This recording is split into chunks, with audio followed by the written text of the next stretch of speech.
Bienvenidos a El Nido de la Garza. Hoy les traigo una iceberg de los exorcismos más perturbadores que se han conocido. A continuación, empezamos con el nivel 1.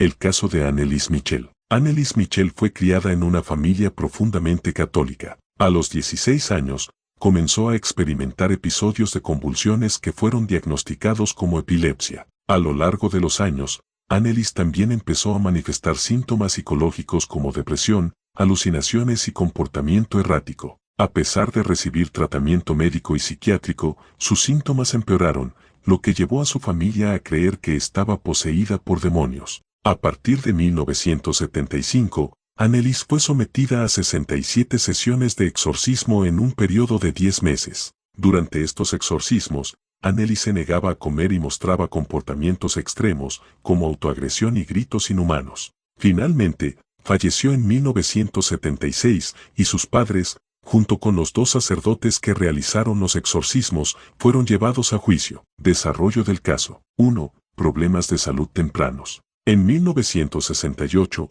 Anneliese sufrió su primera convulsión, tras la cual fue diagnosticada con epilepsia del lóbulo temporal. Este tipo de epilepsia está asociado a síntomas como alucinaciones y trastornos de personalidad, lo que podría haber explicado su comportamiento errático. A lo largo de los años siguientes, Anneliese comenzó a sufrir episodios de depresión severa y afirmó escuchar voces que le decían que estaba condenada al infierno. Anneliese comenzó a tener visiones demoníacas mientras rezaba y desarrolló una aversión a los objetos religiosos. Esto convenció a su familia de que no se trataba únicamente de una enfermedad física o mental, sino de una posesión demoníaca. En 1973, tras años de tratamiento médico sin éxito, Anneliese y su familia buscaron ayuda en la Iglesia Católica para realizar un exorcismo. En 1975, el sacerdote Arnold Renz y el pastor Ernst Alt recibieron el permiso del obispo local para llevar a cabo el ritual romano, el exorcismo formal de la Iglesia Católica, sobre Anneliese.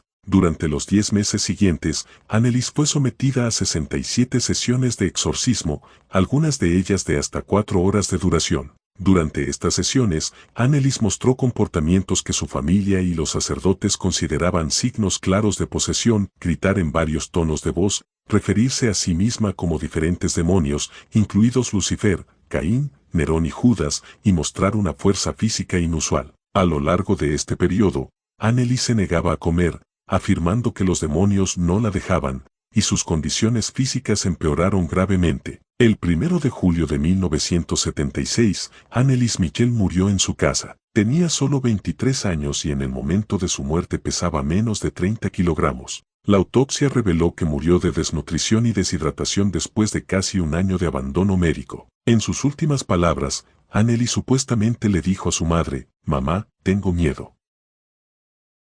El caso de Roland Doe. El caso gira en torno a un adolescente, cuyo nombre real se mantuvo en secreto por razones de privacidad, pero que se conoce popularmente como Roland Doe o Robbie Mannheim. Tras la muerte de una tía que lo había introducido al espiritismo, Roland comenzó a experimentar fenómenos extraños en su casa. Su familia, desesperada, recurrió tanto a médicos como a sacerdotes en un intento de comprender y resolver lo que les estaba ocurriendo. Finalmente, un grupo de sacerdotes católicos realizó un exorcismo durante varias semanas para liberar al niño de lo que se creía que era una posesión demoníaca. Detalles clave del caso. Fenómenos iniciales. Todo comenzó poco después de la muerte de la tía de Roland, una mujer que era espiritista y había enseñado al joven cómo usar una tabla Ouija. La familia notó que, tras su fallecimiento, comenzaron a ocurrir cosas inexplicables, muebles que se movían solos, sonidos de arañazos en las paredes y objetos que volaban por la casa. Roland también mostró signos de comportamiento perturbador,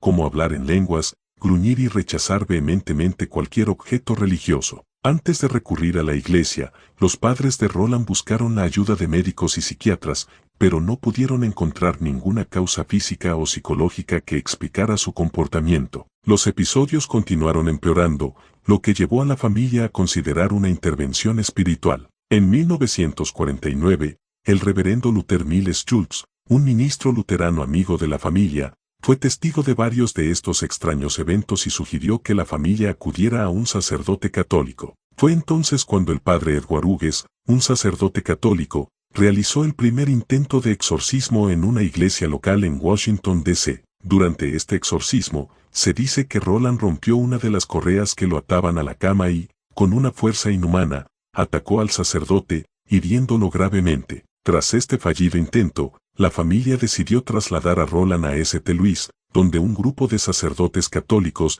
dirigidos por el padre William Bowden, comenzaron un exorcismo prolongado en el hospital jesuita Election Brothers. El ritual se llevó a cabo en múltiples sesiones durante varias semanas. Según los informes, Roland mostraba comportamientos aterradores durante las ceremonias, hablaba en lenguas desconocidas, vomitaba de manera incontrolable, y su cuerpo mostraba marcas de palabras que parecían aparecer espontáneamente en su piel, como la palabra hell, infierno, y otros símbolos. En las últimas fases del exorcismo, se dice que Roland entró en un estado de extrema agitación.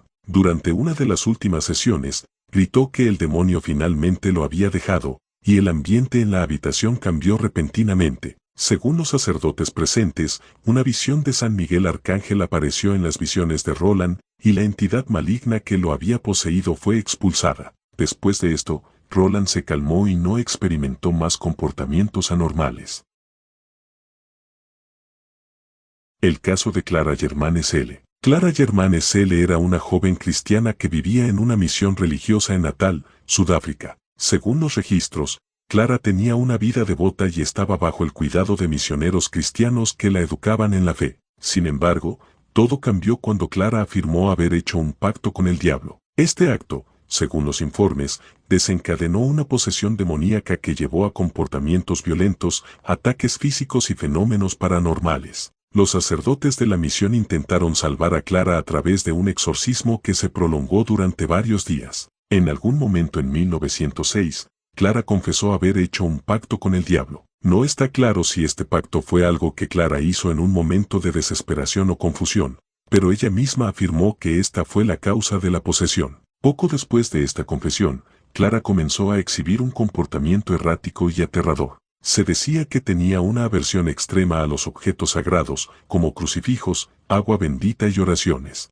Los testigos también reportaron que Clara mostraba una fuerza sobrehumana, a pesar de su joven edad.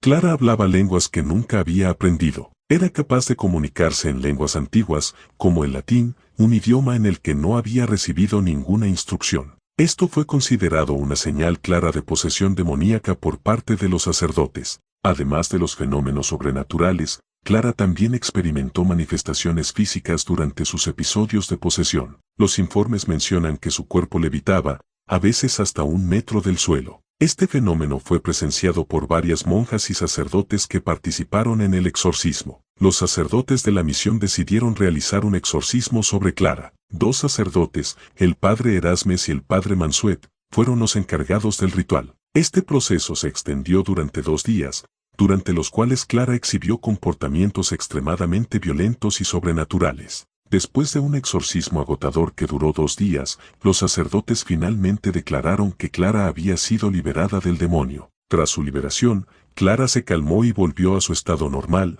sin recordar muchos de los detalles de lo que había sucedido durante su posesión. Los escépticos sugieren que Clara podría haber estado sufriendo de una enfermedad mental o una crisis emocional, posiblemente relacionada con el trauma de haber sido criada en un entorno religioso estricto. Los comportamientos erráticos, las voces y los ataques podrían haber sido manifestaciones de un trastorno psicológico como la esquizofrenia o el trastorno de personalidad múltiple. Algunos investigadores también han sugerido que la levitación podría haber sido el resultado de histeria colectiva o trucos de percepción. En un estado de alta tensión emocional, las personas pueden haber interpretado los movimientos de Clara como levitación, aunque no fuera realmente así. La posesión de Michael Taylor. Michael Taylor era un hombre de 30 años, conocido como una persona amable y trabajadora. Estaba casado con Christine Taylor y tenían hijos. Sin embargo, a lo largo del tiempo, Michael comenzó a experimentar una serie de problemas que eventualmente lo llevaron a ser objeto de un exorcismo. Michael comenzó a mostrar comportamientos inusuales y cambios drásticos en su personalidad.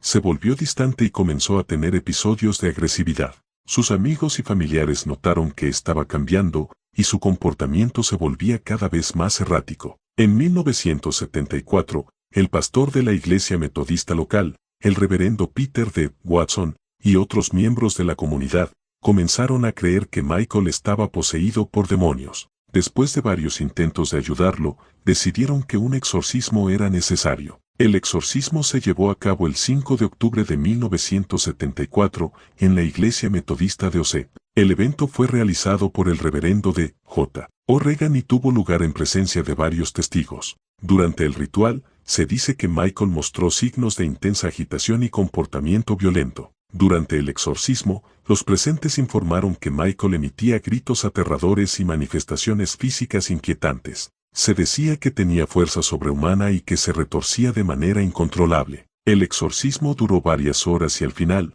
los líderes de la iglesia creyeron que habían expulsado a los demonios que poseían a Michael. Después del exorcismo, Michael Taylor parecía estar más tranquilo. Sin embargo, solo unas horas después, se volvió a un comportamiento violento. La situación se tornó trágica cuando esa misma noche, atacó a su esposa y luego a sus hijos. El 7 de octubre de 1974, Michael fue encontrado en un estado de locura extrema. Se había desnudado y había atacado brutalmente a su esposa, causando su muerte. La policía lo arrestó y fue llevado a un hospital psiquiátrico para evaluación. En el juicio que siguió, se alegó que Michael estaba en un estado de locura temporal cuando cometió el asesinato y su defensa argumentó que había estado poseído. Fue declarado no culpable por razón de locura y fue ingresado en un hospital psiquiátrico. El caso de Michael Taylor ha generado diversas teorías y debates sobre la posesión demoníaca, la salud mental y el papel de la religión. Los defensores de la teoría de la posesión demoníaca argumentan que Michael realmente estaba poseído por fuerzas malignas y que el exorcismo no logró liberar su alma. Este caso ha sido citado en discusiones sobre la legitimidad de los exorcismos y las experiencias sobrenaturales.